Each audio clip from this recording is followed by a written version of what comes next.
Alors, petit sujet qu'est l'argent.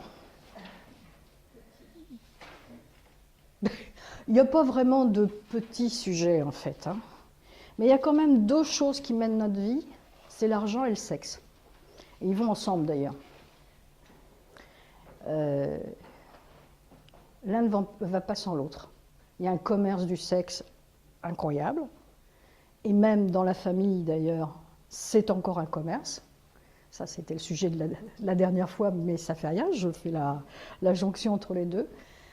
C'était encore un commerce, parce que généralement dans la famille traditionnelle, en général, hein, même si maintenant ça s'est un petit peu, ça a un peu bousculé les codes, c'est l'homme qui va travailler, qui ramène l'argent au foyer, et en échange de quoi, madame est censée lui donner satisfaction. Bon, ça peut être des couples homosexuels, maintenant, n'est-ce pas, il y a le mariage pour tous, ça peut être n'importe quoi, mais en tous les cas, l'argent, dans la famille, dans le couple notamment, est très très présent. L'argent, en fait, c'est le reflet de notre niveau de conscience. Suivant comment je vais le prendre, c'est vraiment la manifestation de mon niveau de conscience. Que j'en ai beaucoup ou que j'en ai peu, ça n'a pas d'importance, en fait. Puis on va voir comment on est mené par le bout du nez par cet argent. Oui. Donc je vais vous faire un petit flashback là. Il y a toujours eu des échanges entre humains. Il y a toujours eu du commerce, il y a toujours eu des échanges.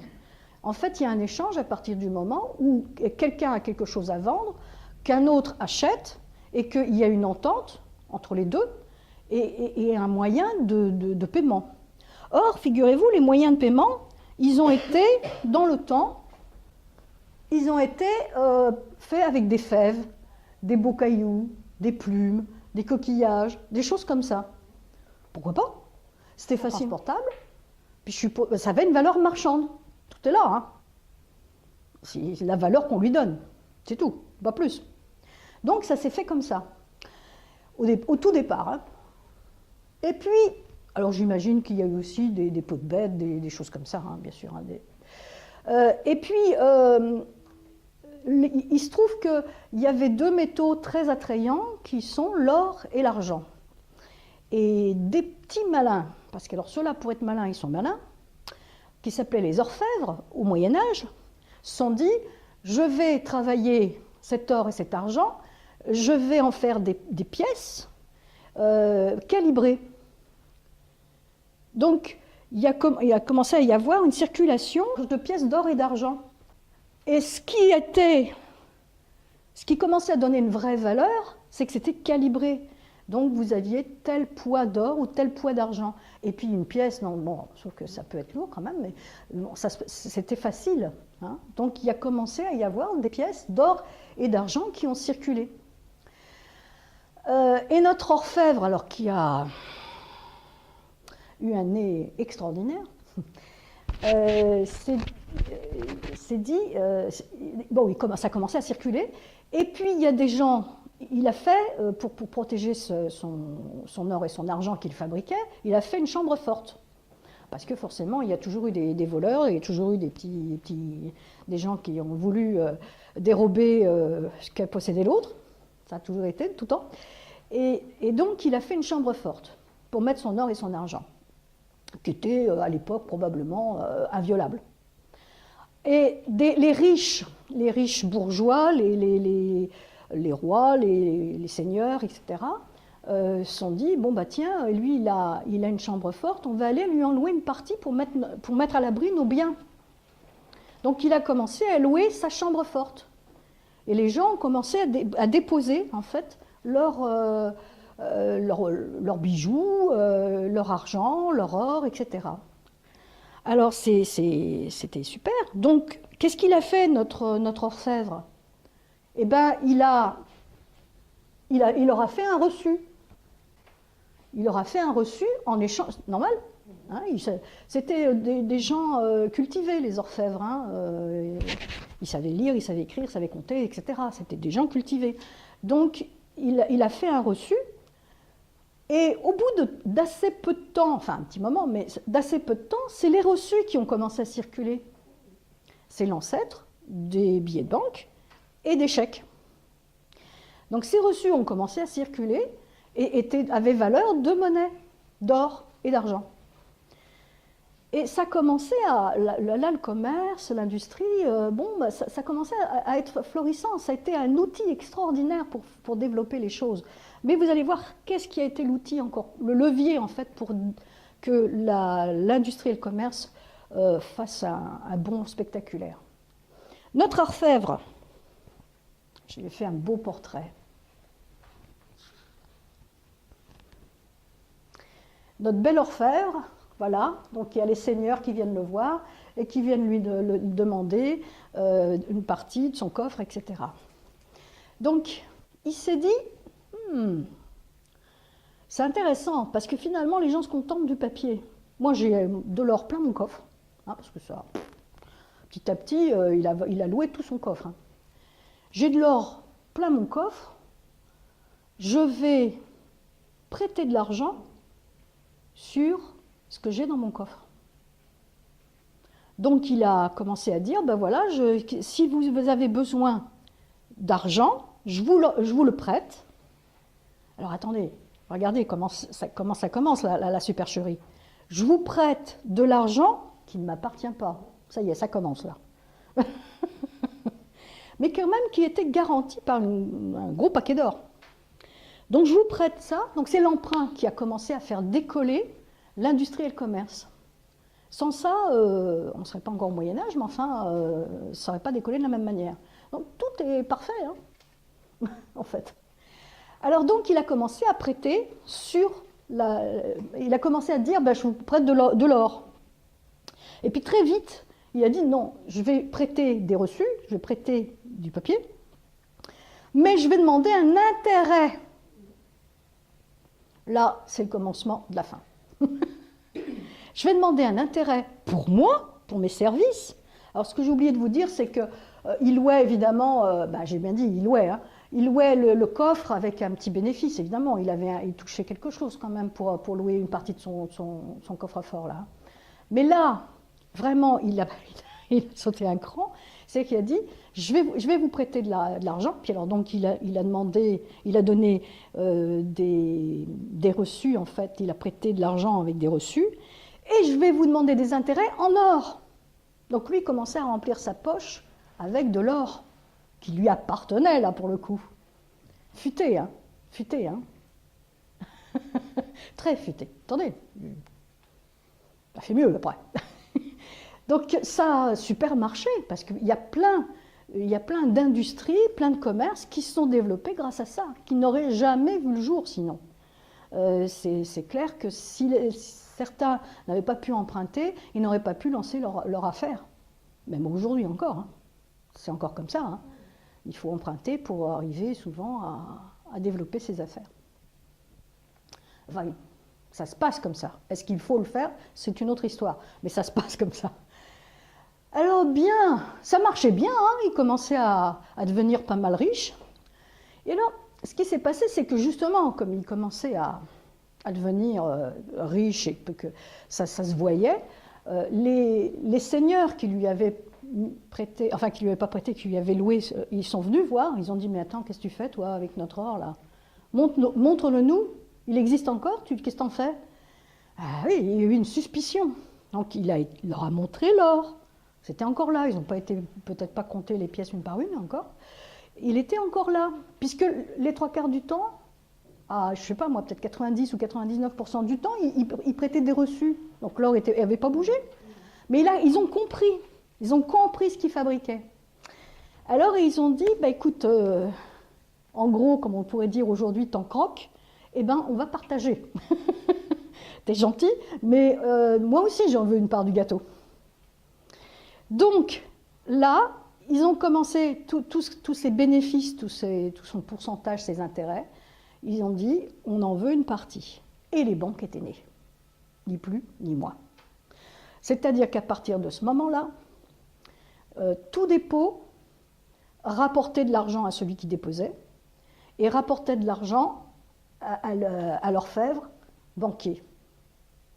Donc, ils ont commencé à se partager le bénéfice, hein, mais tout ça, ça prenait de l'importance. Mais notre orfèvre, il ne s'est pas arrêté là. C'est un... on ne peut pas dire hein, intelligent, le mec. Il s'est dit, je suis le seul à savoir ce qu'il y a dans mon coffre. Personne ne sait ce qu'il y a dans mon coffre. En plus, ils sont rares les personnes qui viennent me reprendre leur or. Ils sont encore, et c'est jamais en même temps. Il s'est fait cette constatation-là. Donc il s'est dit, bah,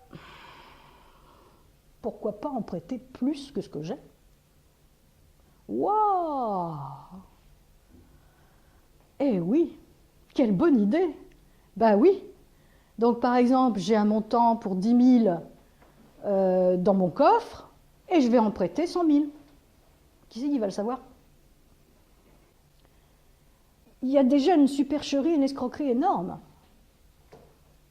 Il y a de l'argent qui est prêté sur rien. Dans notre subconscient, dans ce qu'on a au niveau, tout au fond, là, bon, ça commence à se savoir, ça, effectivement, hein, heureusement d'ailleurs. Mais dans notre subconscient, on s'imagine que c'est parce qu'il y a eu des gens riches qui ont déposé de l'argent à la banque que moi, je peux avoir un emprunt. Moi, quand j'étais jeune, il y a un certain temps, et que j'ai eu mes premiers emprunts, je croyais que c'était ça. Bon, c'était il y a un certain temps. Ah ben oui, c'est clair, on n'avait pas le niveau d'information qu'on a aujourd'hui, hein, c'est clair, hein, ça c'est évident. Hein. On peut se dire, mais c'est malhonnête, il y a bien quelqu'un qui s'en est rendu compte. On a bien dû dire, mais enfin, stop, ça suffit ce truc-là, c'est pas possible, c'est de l'escroquerie. L'intérêt est toujours de l'escroquerie. Hein. C'est la pierre angulaire de l'iniquité sociale. Et puis, ben, ça n'a pas été ça. Pourquoi? Ben, c'est bien simple. C'est que l'industrie, le commerce s'est tellement développé grâce à ça qu'on ne pouvait pas arrêter ça. Donc, on l'a légalisé et réglementé. Et là, les banques centrales sont nées quasiment. Donc en fait, on a légalisé et on a réglementé et on a dit ce ne sera pas au-delà de 9 pour 1. C'est-à-dire que le banquier, il aura le droit de prêter 9 fois ce qu'il a, dans la limite de 9 fois ce qu'il a réellement en réserve, en or. Bon, déjà, ça permettait de continuer cette histoire-là, mais légalement. Donc c'est fichu, c'est une institutionnalisation, on dirait dire, mais c'est fait, quoi, c'est terminé. Alors, vous allez me dire, mais alors aujourd'hui, qu'est-ce qui a changé? On en est où de tout ça? Ça a changé, en pire. En pire. Parce qu'on est arrivé à quelque chose qui s'appelle l'argent-dette.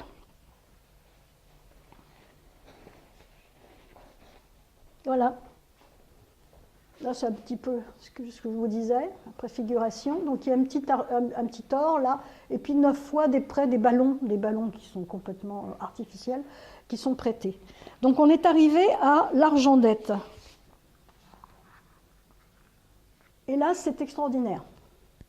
Là, c'est de la magie. Il y a un beau chapeau, là, puis on fait sur le chapeau, et hop, il y a de l'argent qui sort. Magnifique. Donc, comment ça se passe? J'ai besoin d'une voiture, de me financer une voiture, et j'ai besoin de 1 000 €. Il me manque 1 000 €, je vais faire un emprunt à la banque de 1 000 €. Ils font semblant de regarder votre solvabilité. Et au bout d'un moment, on vous dit, bah, ok, on vous prête, monsieur Tartampion, on vous prête vos 1 000 €. Formidable. Je vous dis, moi, il y a 40 ans, je ne me posais pas plus de questions que ça. Hein.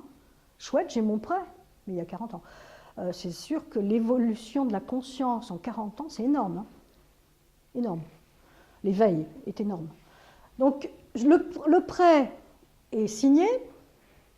Automatiquement, mes 1000 euros sont mis donc au crédit de mon compte, donc je vais pouvoir les dépenser. Ça va être à l'actif de la banque. Et comme il va me rembourser, en même temps, on met, c'est une écriture, c'est la comptabilité en partie double, là, et donc au passif, il va y avoir également 1000 euros. Et ça y est, il y a 1000 euros de créés, de rien, ex nihilo, comme on dit, de rien. 1000 euros, pouf, tchouf, sorti du chapeau.